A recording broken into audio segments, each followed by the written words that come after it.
Ginebra. La ciudad hacia la que todos miran cuando tienen problemas. Pues aquí está la sede de una de las mayores organizaciones de ayuda del mundo, el Comité Internacional de la Cruz Roja.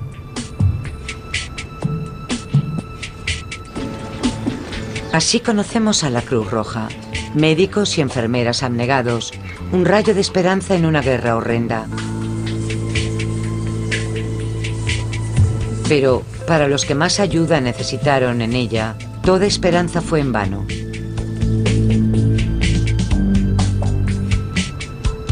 La Cruz Roja.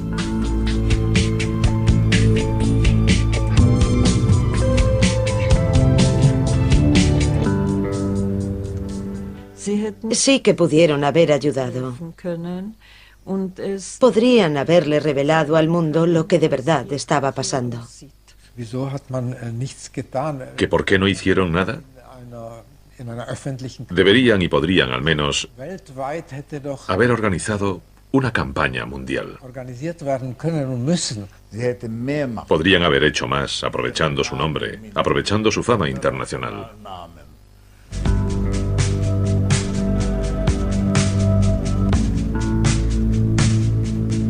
¿Por qué abandonó la Cruz Roja a las víctimas del Holocausto?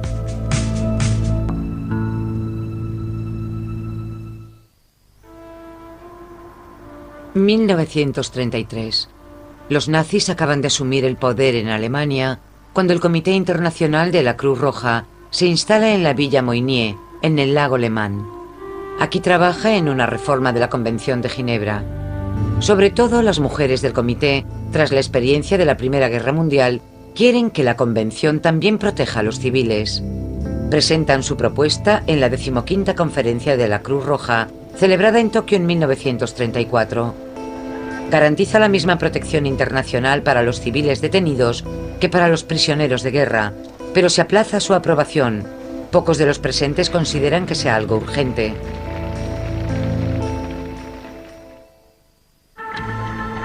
En Alemania, los judíos ya sufren una persecución abierta. Der Jude ist der Todfeind der Menschheit, wird es seit Anbeginn. Es wird ihnen das Lachen überall vergehen. Dieses Problem wird radikal gelöst. Auch der letzte Jude wird Deutschland verlassen müssen.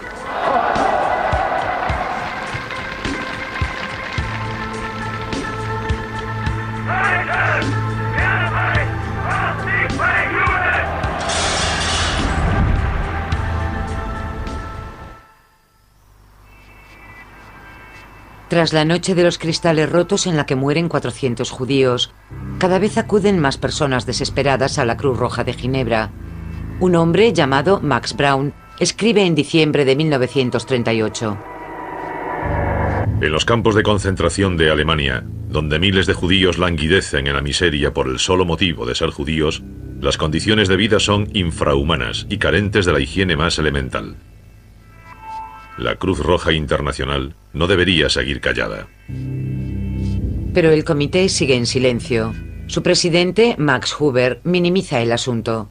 En tono comprensivo escribe a la Cruz Roja alemana: somos conscientes de las exageraciones sobre este asunto. Huber sabe que la Cruz Roja alemana está bajo control nazi desde 1933. Unter der Schirmherrschaft des Führers ist das Deutsche Rote Kreuz im Dritten Reich neu geformt und soldatisch ausgerichtet worden. Los miembros judíos de la Cruz Roja alemana ya han sido expulsados. Aquí a nadie le interesa la suerte de los prisioneros de los campos de concentración. En su lugar, la Cruz Roja alemana se prepara para su papel en la guerra.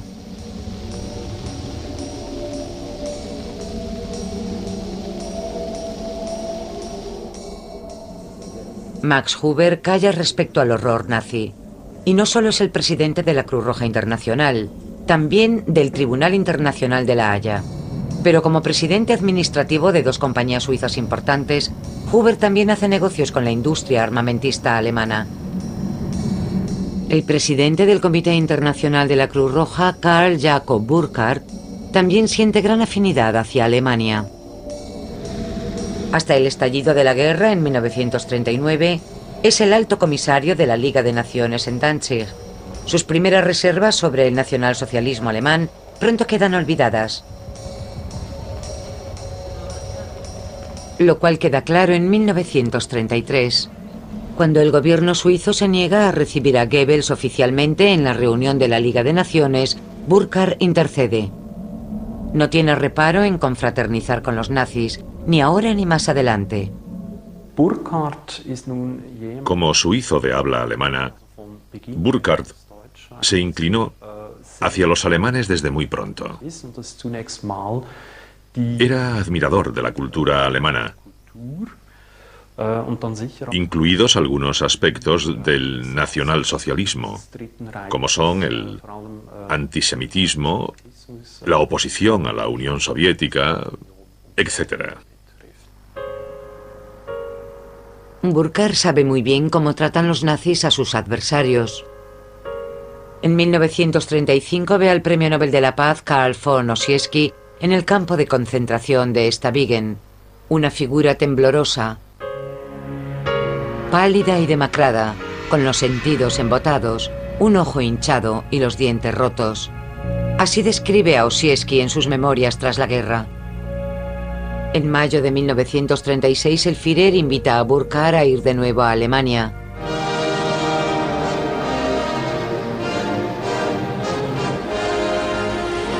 Burckhardt queda encantado. Gracias a la maravillosa hospitalidad y la excelente organización durante la semana que he viajado por Alemania, he podido conocer el enorme logro de sus redes viarias y del servicio de trabajo. Lo que más me impresionó fue el ambiente de colaboración entusiasta que vi en todas partes. Así rezaba su carta de agradecimiento a Hitler y acaba expresándole al Führer su más rendida admiración y devoción. En su informe para el comité, admite de pasada que la situación de los presos en los campos no ha cambiado. De la situación de los judíos no dice nada, aunque está bien al tanto de su persecución. Lo que pasó fue que, en Europa, durante los años 30 y 40, era corriente asociar a los judíos con los comunistas y los bolcheviques. Así que eran mal vistos por el Comité Internacional de la Cruz Roja, porque este comité, por entonces, era una organización eminentemente anticomunista. Los nazis pronto empiezan a detener a tantos opositores, sobre todo judíos, que necesitan cada vez más campos de concentración, como el de Buchenwald. Pero sigue sin haber protestas de Ginebra. Al contrario, Guillaume Fabre, miembro del comité, visita Dachau en agosto de 1938 y escribe: todo está limpio y en orden, y tiene incluso cierta elegancia. Solo en Dachau son asesinadas 30.000 personas hasta el final de la guerra. Desde el otoño de 1941 los trenes de deportación circulan por Europa y nadie puede afirmar que no sabe a dónde se dirigen. Die Vernichtung der jüdischen Rasse in Europa. Man muss sie vernichten, man muss sie ausrotten. Sie haben die Menschheit angelehrt. Sie werden zusammengetrieben und sie werden eines Tages nicht mehr sein. Sie werden vernichtet werden, wie man Ungeziefer vernichtet. Entre los exterminados está la familia Gutmann de Olmütz. Desde 1939 el padre está internado en Buchenwald y después muere en Dachau. A la hija, Trude, la detienen en Praga en 1942. Entonces fue cuando supe que mi padre había muerto en Dachau. La noticia me dejó sin ganas de vivir. De repente ya no me quedaba nadie. No tenía a nadie a quien le importase si yo vivía o moría. Pero su madre estaba viva. Trude se reunirá con ella en Theresienstadt, pero es un encuentro breve, porque a su madre la deportan a Auschwitz. Otra despedida. Esa despedida es algo que jamás olvidaré. No sabíamos si volveríamos a vernos. Fue una repetición de lo que había vivido antes y me resultó muy doloroso. Estación de Grünewald en Berlín, lugar de partida sin retorno. Desde el otoño de 1941 parten casi a diario los trenes de deportación hacia el este, observados por los delegados del Comité de la Cruz Roja, que informan a Ginebra. Desde noviembre hay deportaciones sistemáticas de judíos. En cada transporte se evacúa a unas 3.000 personas. El próximo está fijado para el 27 de noviembre.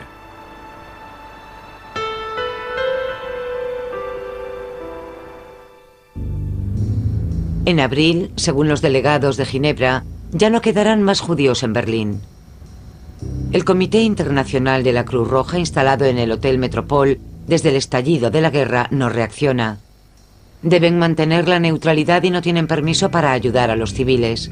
Una pobre excusa, porque los estatutos del comité permiten cualquier acto humanitario que se considere necesario. Pero el presidente, Max Huber, y el vicepresidente, Karl Jakob Burkhardt, ignoran ese detalle.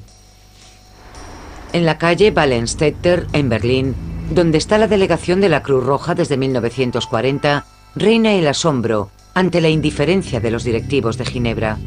Las instrucciones recibidas por la delegación de Berlín son claras. Su principal tarea es la de asegurarse de que los prisioneros de guerra reciben buen trato de los alemanes. Uno de los delegados es el joven doctor Maurice Rosell.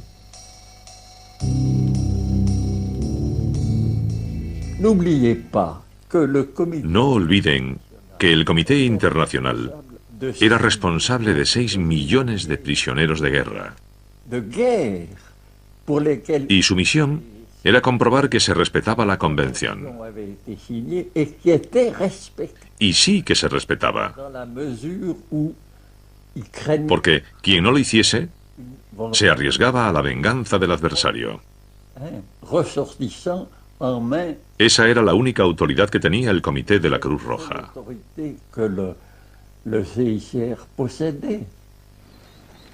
Pulver vom Oberkommando der Wehrmacht meldet ganz gehorsams das Eintreffen der Delegation vom Internationalen Komitee des Roten Kreuzes. Ja, kann ich das Essen kosten? Bitte, sehr schön. Donnez-moi la quantité que reçoit chaque prisonnier. Merci. Une cuillère. Merci. Will vielleicht einer der anderen Herren noch probieren? Bitte. Merci beaucoup. Ça suffira si on est Sehr bon. Elle est très bonne. Elle est très bonne, très apaise. ¿Pero de verdad no podían hacer más por los prisioneros de los campos de concentración? La Cruz Roja pidió sin cesar permiso para prestar ayuda en los campos de concentración. Pero los alemanes siempre decían que eso sería inmiscuirse en sus asuntos internos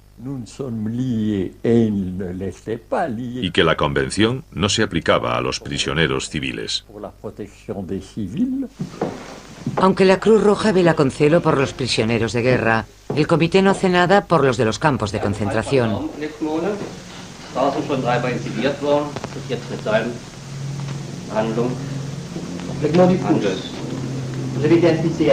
Ginebra podría haber presionado a los alemanes al respecto. En la primavera de 1943, Goebbels escribe en su diario: «Dependemos tanto de la Cruz Roja, sobre todo en cuanto a los prisioneros de guerra, que sería imprudente arriesgarse a una pelea sin motivo». Hasta las últimas etapas de la guerra, el comité no interviene directamente para ayudar a las víctimas de los nazis.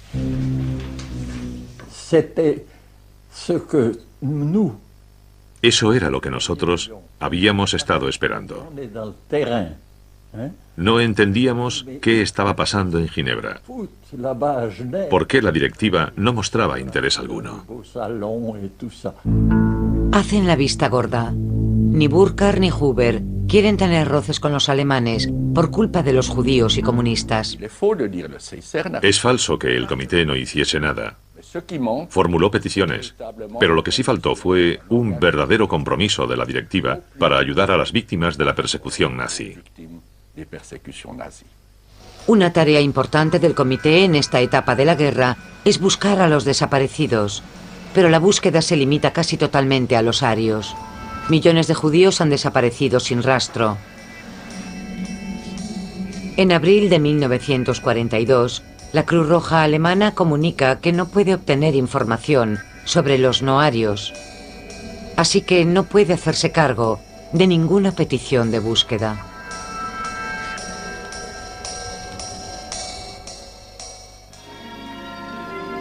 Das Deutsche Rote Kreuz unterstützt die Wehrmacht kameradschaftlich nach den Bestimmungen der Genfer Konvention. Das große Heer der Helfer und Helferinnen hilft überall in liebevoller Fürsorge. Pero no a las indefensas víctimas del nazismo. Al contrario, el jefe de la Cruz Roja alemana incluso participa activamente en el asesinato de personas inocentes. El Dr. Gravitsch, oficial médico de las SS, es uno de los impulsores del programa nazi de eutanasia y de los denominados experimentos médicos con los prisioneros de los campos.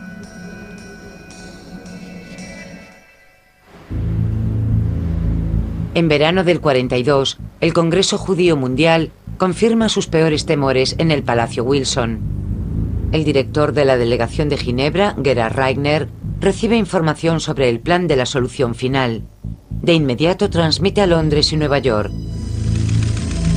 Recibido un informe alarmante de que en el cuartel general del Führer se ha hablado de un plan según el que todos los judíos de los países ocupados o controlados por Alemania, de 3,5 millones a 4 millones, tras su deportación y concentración en el este, serán exterminados para resolver definitivamente el problema judío en Europa.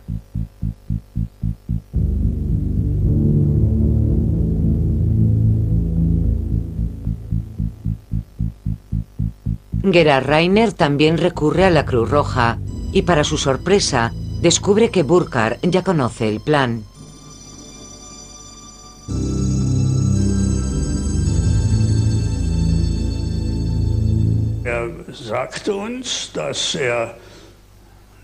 Nos dijo que tenía informes que lo confirmaban. Uno de un alto cargo diplomático del Ministerio de Exteriores y otro de un funcionario del Ministerio de Guerra alemán. Por tanto, lo sabía por dos fuentes. Estaba muy bien informado y dijo que se planeaba librar de judíos algunos territorios. Esa fue la expresión usada por el Ministerio de Exteriores alemán. Librar de judíos, es decir, aniquilarlos. Burkhardt no transmite su detallada información al comité, pero aún sin ella, y en concreto las mujeres, hace tiempo que reclaman una declaración pública contra el genocidio de los judíos.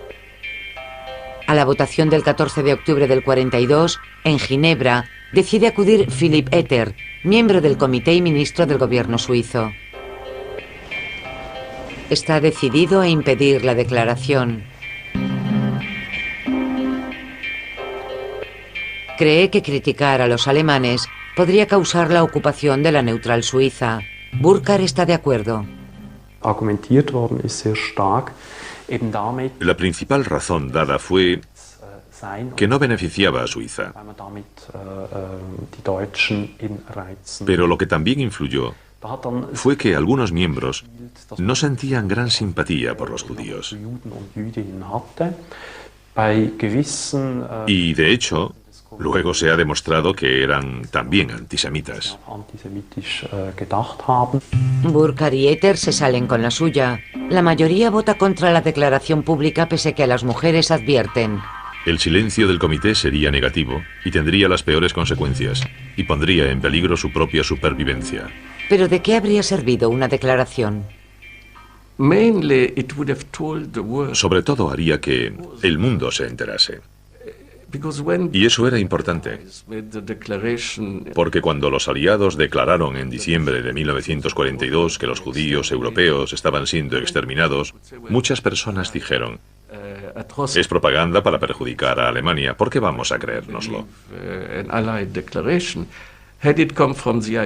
Pero de haberlo dicho el Comité de la Cruz Roja o el Vaticano, una institución neutral, seguramente mucha más gente se lo habría tomado en serio. Gerhard Reigner se queda atónito. Los aliados han formulado una queja y la Cruz Roja ni siquiera es capaz de hacer eso. En su diario escribe: hace meses que no piso la sede de la Cruz Roja. después de darme con la cabeza contra un muro durante más de 2 años.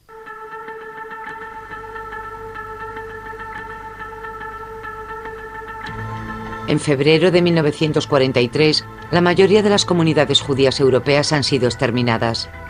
En unos meses, los alemanes asesinan a 3 millones de judíos y ni siquiera lo hacen con mucho secreto.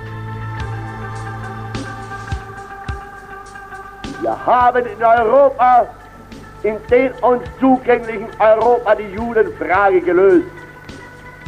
Und zwar so gelöst, dass keine Juden mehr da sind.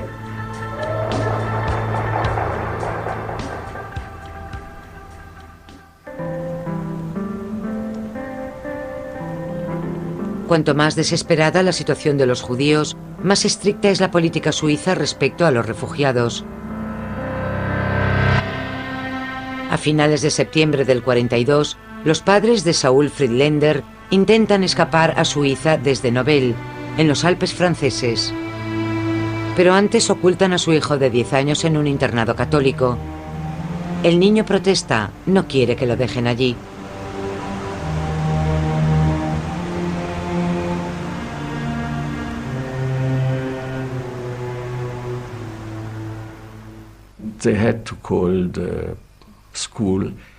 Tuvieron que llamar al colegio para que me viniesen a buscar a la fuerza, porque yo no quería ir.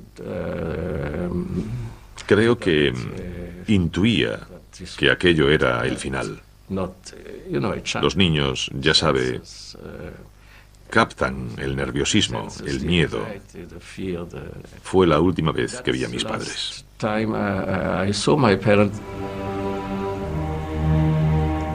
Lo que los padres no saben es que Suiza ha dejado de aceptar refugiados judíos, con excepción de las mujeres embarazadas y las familias con hijos pequeños.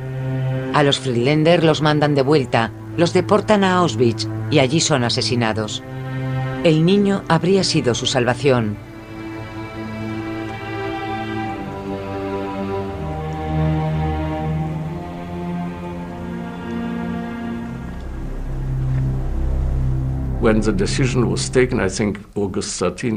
Cuando se tomó la decisión, creo que fue en agosto de 1942, de cerrar totalmente las fronteras a los judíos, se hizo sabiendo lo que les esperaba a los rechazados, lo cual es muy importante. No pensaron, ya los acogerán en otra parte, no. Sabían lo del exterminio sistemático, y aparece mencionado en documentos suizos. El Comité Internacional de la Cruz Roja intenta al menos enviar paquetes de ayuda, no solo a los prisioneros de guerra, también a los de los campos de concentración.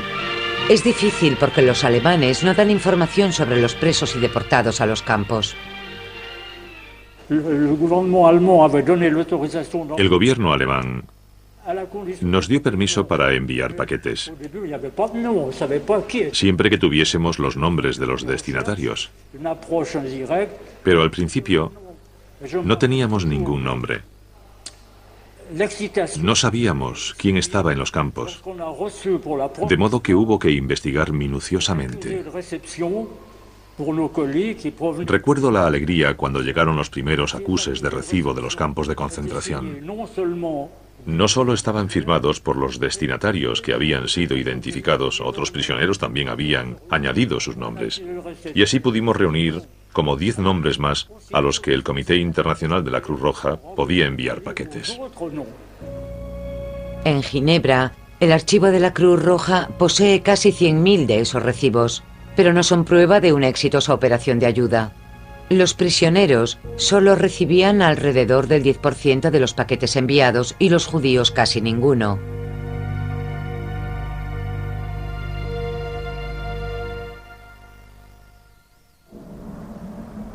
Theresienstadt. Desde el otoño de 1941, la pequeña plaza fuerte se transforma en campo de concentración. No es un campo de exterminio, pero la mayoría de las personas enviadas aquí tienen pocas oportunidades de sobrevivir. En un lugar que suele albergar a 7.000 checos, a veces se hacinan 60.000 personas, enfermas y ancianas. Con todo, algunos se alegran de haber acabado aquí. como Trude Gutmann, que conoce aquí a su marido, Bertolt Simonson. Llegué a Theresienstadt después de estar encarcelada en aislamiento. Estuve en Theresienstadt 2 años y después me enviaron a Auschwitz. Entre estos 2 infiernos, estar en Theresienstadt fue un alivio. Pese a todo el sufrimiento, al hambre y las epidemias, seguía siendo mucho mejor. En mayo de 1944, Himmler, jefe de las SS, permite una visita de la Cruz Roja. Los preparativos habían empezado en otoño del 43. Para que la ciudad no se viese atestada, deportan a 15.000 personas a Auschwitz. Se planea quién y qué debe ser visto a lo largo de una ruta bien organizada. Doris Schimmerlin está en Theresienstadt desde el 42. El anuncio de la visita de la Cruz Roja le da fuerzas. Adecentaron el lugar. Limpiaron las calles. Abrieron un café y lo arreglaron todo muy bien. Al principio no sabíamos qué pasaba, pero cuando nos enteramos de que venía la Cruz Roja, todos pensamos que quizá mejorarían las cosas. Una esperanza que Giri Costa ya no compartía. Su padre había escapado a Inglaterra. A su madre, su hermano y sus abuelos los habían deportado, como a él, a Theresienstadt.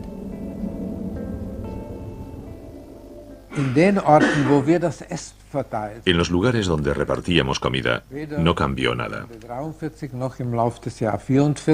En el año 43 y 44, no vino ninguna delegación de la Cruz Roja porque lo que habrían visto no sería nada agradable. La comida que se servía era horrible. La mañana del 23 de junio del 44, la delegación de la Cruz Roja parte de Praga.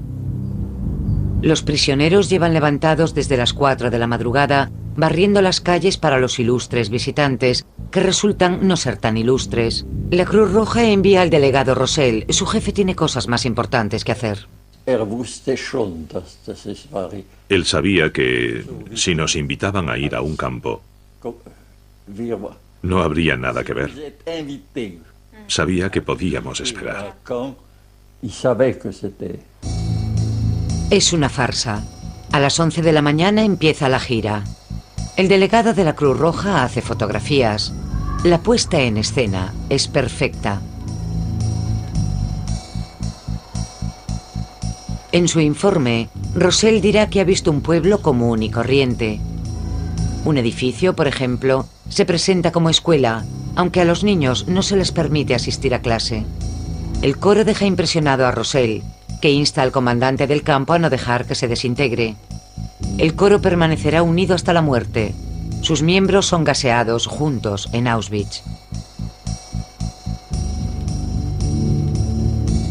En un pabellón hecho para la ocasión, una orquesta toca en honor de Rosell. Al anochecer, Rosell regresa a Praga, y mientras goza de un banquete de celebración en el Palacio Chernin, la deprimente realidad de la vida normal regresa a Theresienstadt. Fue una gran decepción, porque no pasó nada. Las deportaciones continuaron como si la Cruz Roja nunca hubiese estado allí. En su informe para el comité, Rosell dice que Theresienstadt es un campo de destino definitivo. Alaba la excelente atención médica y la buena comida. Aún hoy sigue creyendo que Theresienstadt era un campo modelo en el que los judíos ricos privilegiados vivían tal y como describió. No, Theresienstadt nunca fue un campo auténtico, sino un campo modelo, un teatro. Theresienstadt era una pequeña ciudad fortificada, pero a los que estaban allí no los maltrataban y no se morían de hambre. Eso fue lo que yo vi. De las 141.000 personas deportadas aquí, más de 30.000 mueren de hambre y enfermedades, y a casi 90.000 judíos los llevan a los campos de exterminio. También la madre de Doris Schimmerling muere allí. Cuando a su padre lo eligen para el traslado, Doris quiere ir con él. Había 4 o 5 oficiales de las SS de alto rango delante de los barracones y me preguntaron qué quería. Les dije que a mi padre iban a trasladarlo y que quería ir con él. Dijeron que no podía y yo dije: entonces me quedaré sola en Theresienstadt. Y ellos dijeron: se está bien solo en Theresienstadt.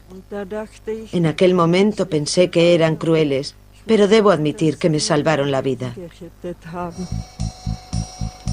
A principios de julio del 44, Rosell escribe a sus anfitriones alemanes: he regresado a Praga con buenos recuerdos. Y es un placer decirles que a muchas personas les aliviará saber, por nuestro informe, que las condiciones de vida allí son satisfactorias. Rosell envía varias fotos que había hecho. Es un material de propaganda muy bienvenido.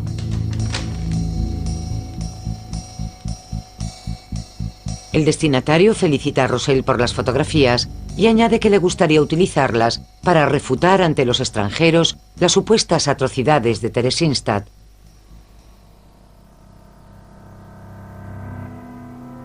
Tras el éxito de la visita, a las SS se les ocurrió hacer una película de propaganda sobre Theresienstadt.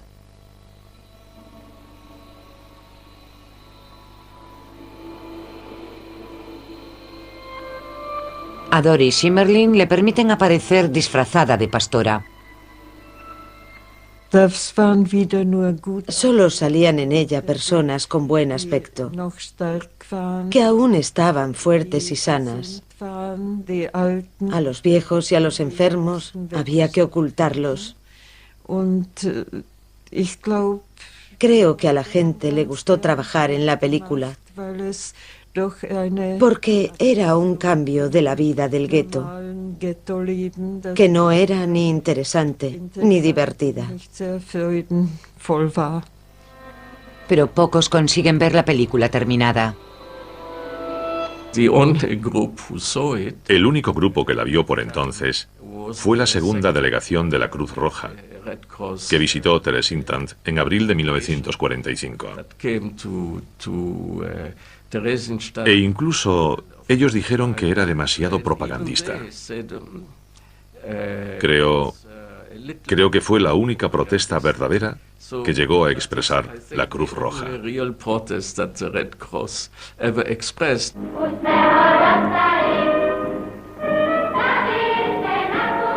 Los prisioneros le inventan un título sarcástico. El Führer le regala un pueblo a los judíos. La mayoría de esos niños ya no están vivos en abril del 45.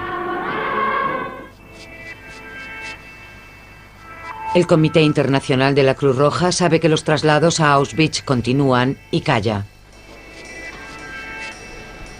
Incluso recibe una invitación de Himmler en mayo del 44 para visitar un campo del este.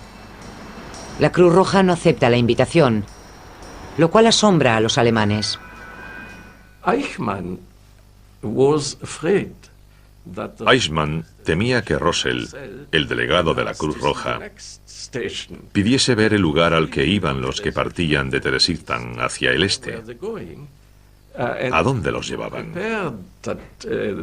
Así que prepararon algo para el caso, creando un campo familiar en el propio Auschwitz, donde la gente vivía como en condiciones normales. Pero después, cuando Eichmann vio que la Cruz Roja no iría, porque nunca solicitaron la visita, a todas aquellas personas las mataron de inmediato, en la cámara de gas. En septiembre del 44, Rosell decide hacer una escapada a Auschwitz. Algunos prisioneros de guerra británicos le han contado que allí gasean a la gente en las duchas. Desde luego. Sabía que era un campo de exterminio. ¿Lo sabía? Sí. ¿Ya entonces? Sí. Aún así, no pregunta por las cámaras de gas. En su lugar, charla distendidamente en la comandancia. Tenía las manos muy cuidadas.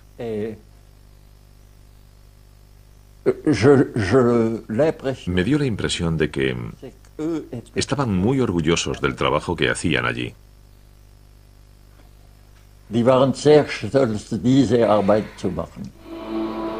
En la comandancia, le aseguran que los paquetes de ayuda son distribuidos y lo cree. En su informe comenta positivamente. Reiteramos de nuevo que creemos que todos los envíos para los prisioneros son entregados.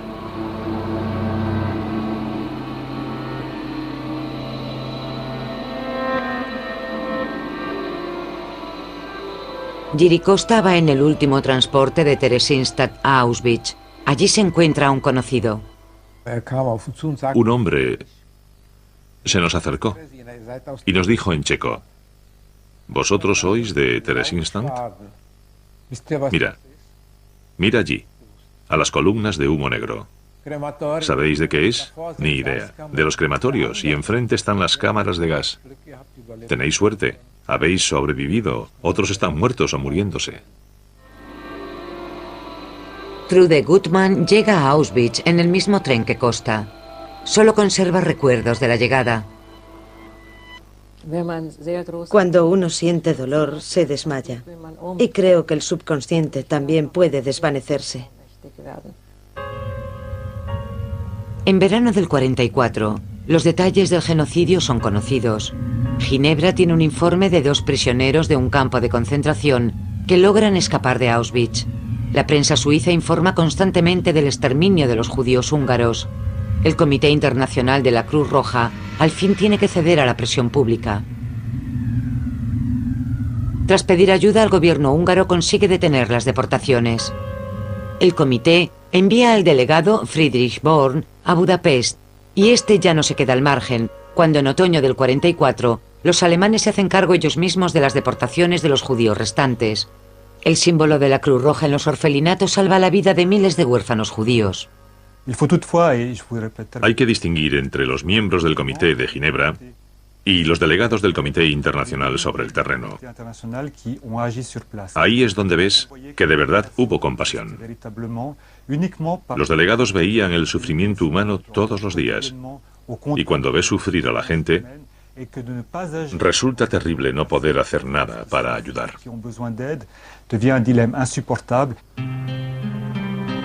No solo en Hungría, el Comité Internacional de la Cruz Roja también está presente en la capital de Eslovaquia. En otoño del 44 el comité envía un delegado a Bratislava. El dilema de George Dunant es que quiere ayudar a los judíos que sufren, pero debe atenerse al principio de imparcialidad. Das hat damals Herr Burkhardt in einer ganz kurzen Formel, wie ich glaube, sehr gut zusammengefasst, indem mir sagte, ja, also, jetzt gehen Sie vorwärts, aber geben Sie Acht, dass das Komitee Sie vielleicht nicht desavouieren muss. Cuando Dunant llega, la mayoría de los judíos eslovacos ya han sido deportados.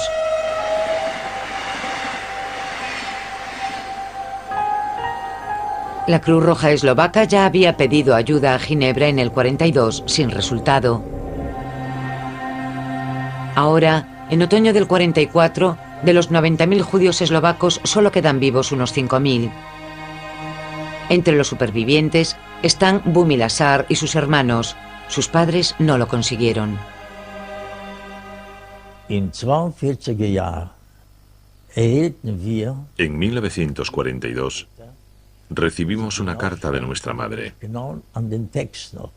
Todavía recuerdo exactamente lo que escribió. Decía: queridos míos, vamos de camino a Žilina.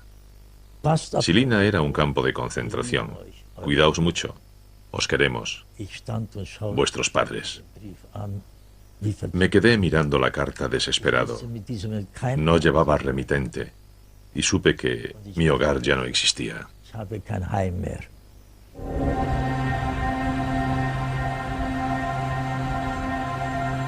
Bumi Lasar vive bajo un nombre falso en Bratislava. Pertenece a la resistencia judía. La mayoría de los judíos se ocultan en los búnkeres, viviendo con temor a que los descubran. A cualquier escondite lo llamábamos búnker. Estuviese en casa de alguien o en otro lugar. Yo tenía un primo que estuvo escondido debajo de una cama en un dormitorio. Y después de la liberación no era capaz de hablar, porque no había hablado con nadie en todo aquel tiempo. Lassie Rotter no supo nada del resto de la familia durante mucho tiempo, y para sí mismo consigue documentación falsa y una nueva identidad.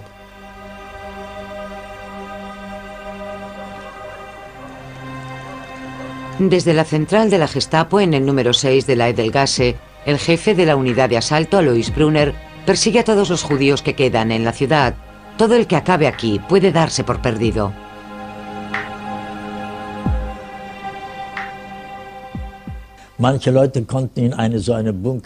Había personas que estaban en un búnker 4, 5 o 6 semanas, pero tenían que cambiar de sitio, porque los alemanes registraban sin cesar las casas buscando a los judíos. Oías perfectamente cuando venían, porque nunca llegaban con sigilo. Subían por la escalera gritando bien claro: «Abran, Gestapo». Por la noche, Bumi Lasar se dedica a ir avisando a los judíos escondidos. Pero las personas de los búnkers también necesitan comida. Cuando Bumi se entera de la llegada de un delegado de la Cruz Roja, espera que lo ayude. Tras su segunda reunión, está seguro de que puede confiar en él.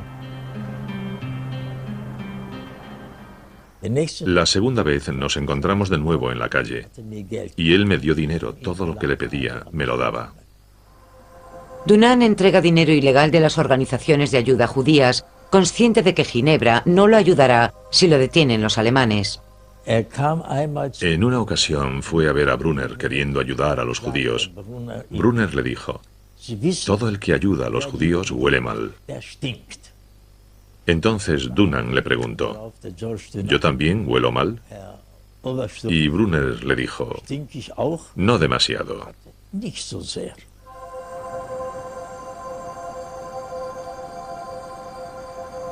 Dunant salva la vida a más de 1000 judíos en Bratislava.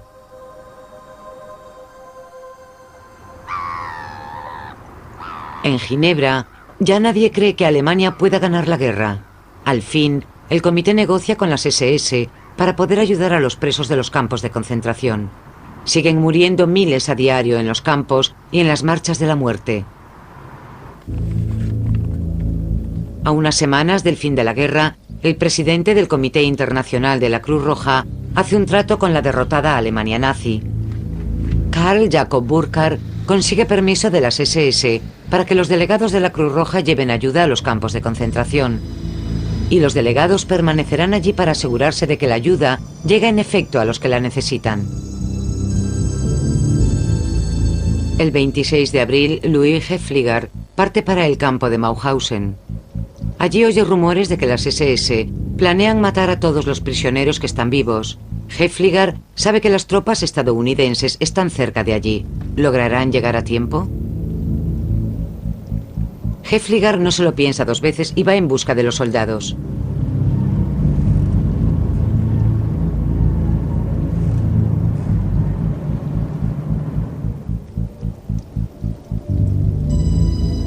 El 4 de mayo, los estadounidenses liberan Mauthausen.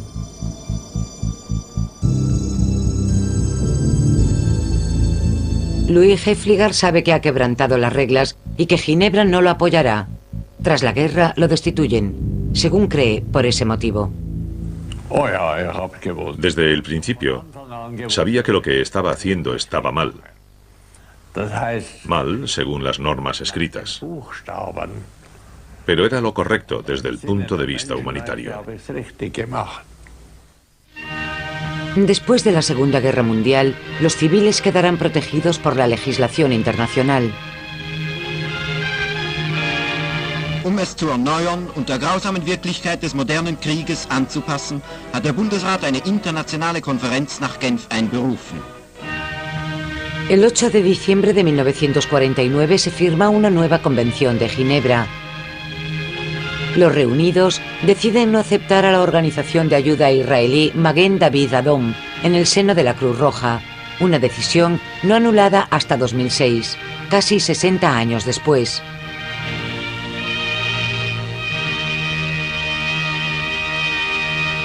Tras la guerra, la Cruz Roja Internacional, como muchos otros, declara que no conocía la magnitud del genocidio judío. Hasta la década de 1990 el comité no admite sus errores, mucho después de la muerte de los responsables. Burkhardt, sucesor de Max Huber como presidente, impidió toda revisión de los actos del comité. Hoy se sabe, y hay pruebas, de que Karl Jacob Burkhardt, en los años 50, hurgó en el archivo del Comité Internacional y eliminó documentos que demostraban la política de la que hemos hablado en un sentido negativo.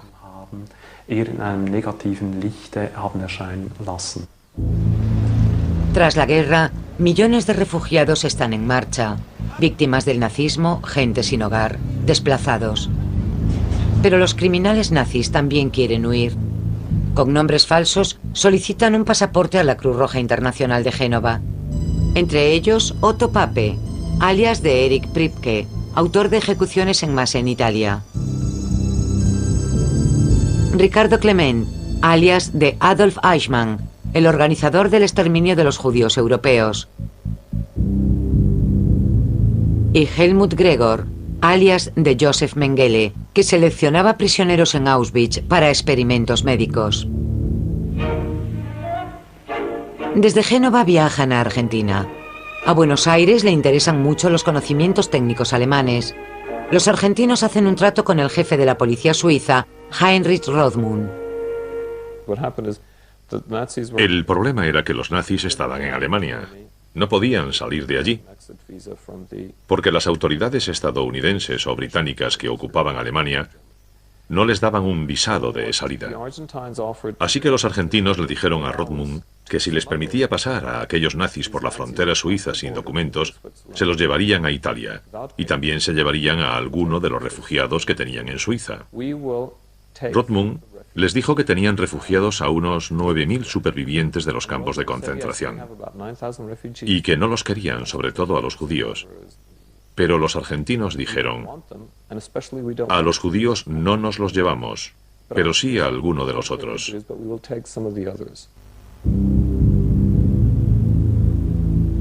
El trato posibilita la huida de muchos criminales de guerra. En la oficina de la Cruz Roja de Génova tuvieron que percatarse de que los pasaportes solicitados no eran para víctimas de los nazis. La mayoría de los nazis son avalados por el padre Draganovic, un fascista bien conocido.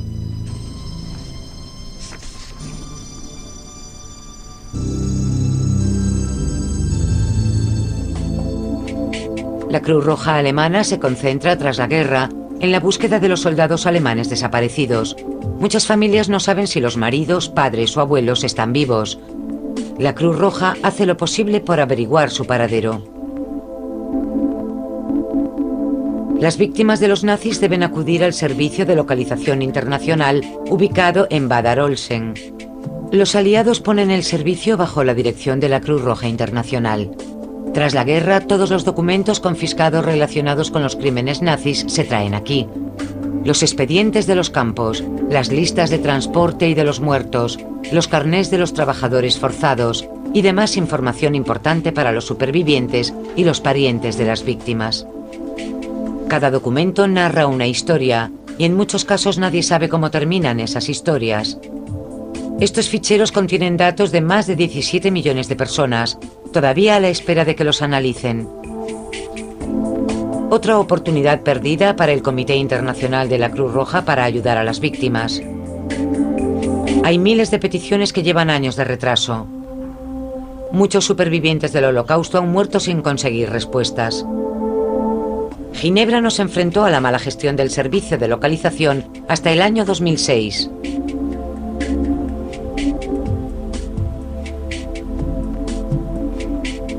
Al fin se abren cajones de cuyo contenido poco se sabe.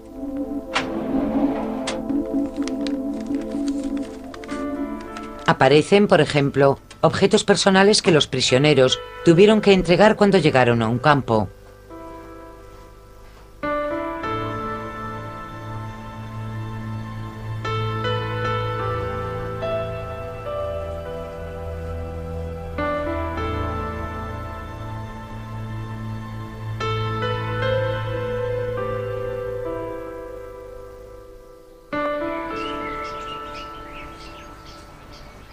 Bumilashar vive en Israel. En el Jardín de los Justos del Monumento al Holocausto, Yad Vashem, se han plantado árboles por los que tuvieron el valor de ayudar a los judíos y salvar vidas. Bumilashar no ha encontrado aquí a muchos miembros de la Cruz Roja.